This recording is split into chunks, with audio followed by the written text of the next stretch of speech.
Sahabat setia Gowori yang dikasihi Tuhan, Shalom. Hari ini adalah Jumat 19 Juni 2020, Hari Raya Hati Yesus yang Maha Kudus.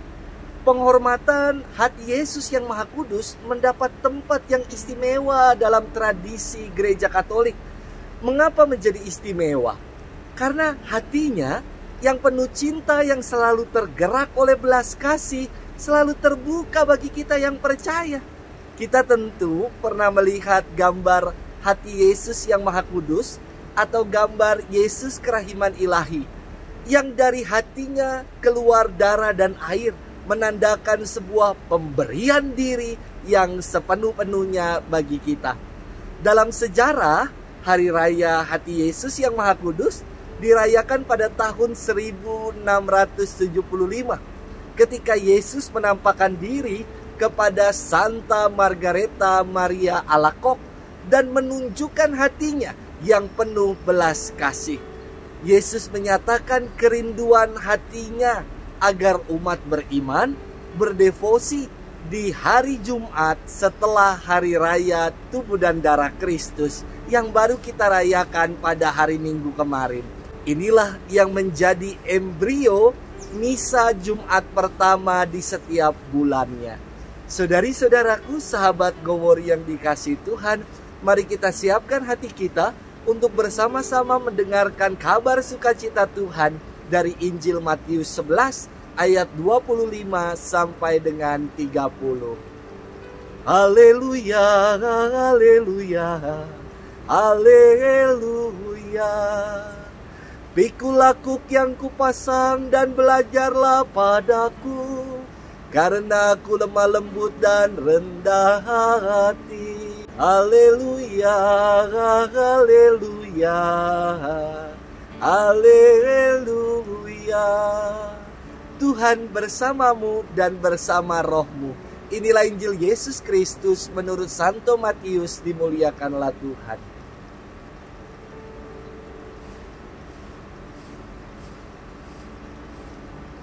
Pada waktu itu berkatalah Yesus, "Aku bersyukur kepadamu Bapa Tuhan langit dan bumi, karena semuanya itu Engkau sembunyikan bagi orang bijak dan orang pandai, tetapi Engkau nyatakan kepada orang kecil. Ya Bapa, itulah yang berkenan kepadamu. Semua telah diserahkan kepadaku oleh Bapakku, dan tidak seorang pun mengenal anak selain Bapa, dan tidak seorang pun mengenal Bapa selain anak, dan orang yang kepadanya anak itu berkenan menyatakannya. Marilah kepadaku semua yang letih lesu dan berbeban berat, aku akan memberi kelegaan kepadamu.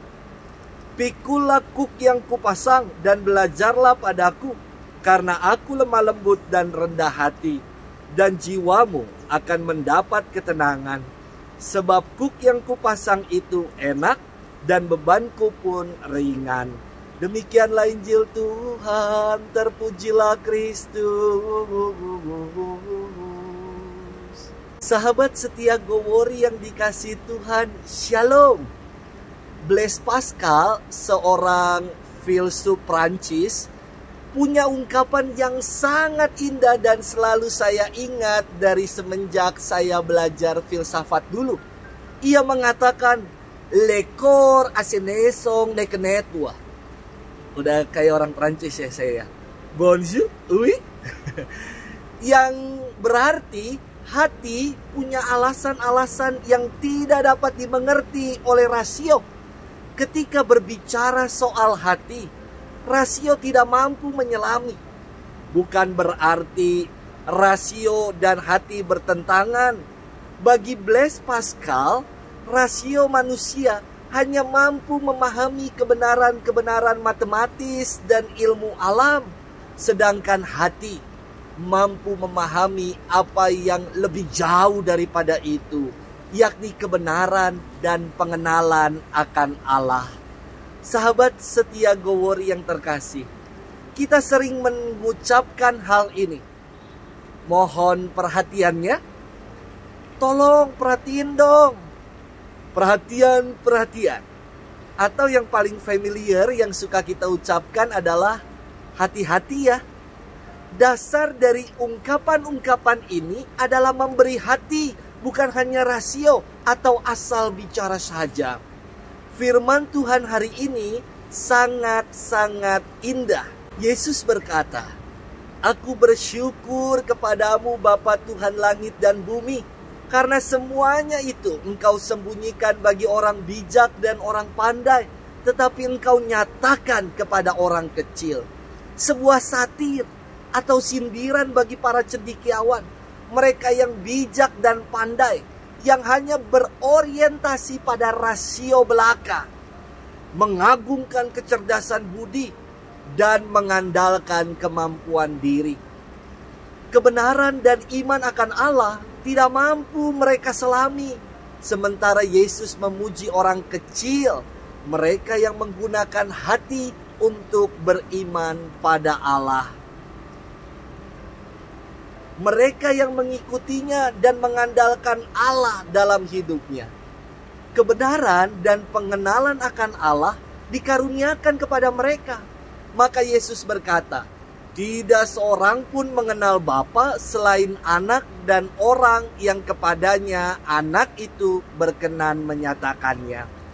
Sahabat setia Gowor yang dikasihi Tuhan, firman Tuhan dilanjutkan dengan sebuah ajak bagi orang cerdik pandai pasti tidak masuk akal. Yesus mengatakan, "Pikulah kuk yang kupasang dan belajarlah padaku, karena aku lemah lembut dan rendah hati, dan jiwamu akan mendapatkan ketenangan.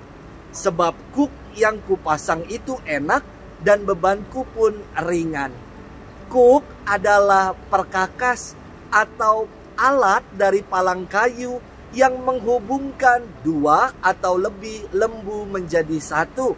Maksud firman ini, pertama, jika dimaknai kuk sebagai palang kayu, kita diajak untuk setia memikul beban kuk bersama dengan Tuhan, karena Ia yang akan meringankan dan membimbing kita kepada keselamatan. Kedua, jika kuk dimaknai sebagai hukum, kita diajak untuk mengikuti dan menaati hukum Tuhan, yakni hukum cinta kasih yang akan membawa kita pada kepenuhan hidup. Maka Yesus mengatakan sebuah ajakan ini kepada kita. "Mari kepadaku, semua yang letih lesu dan berbeban berat, aku akan memberikan kelegaan kepadamu." Jadi jangan tunggu lagi, segeralah datang dan bawalah hati kita kepadanya. Tuhan memberkati kita di dalam nama Bapa dan Putra dan Roh Kudus. Amin.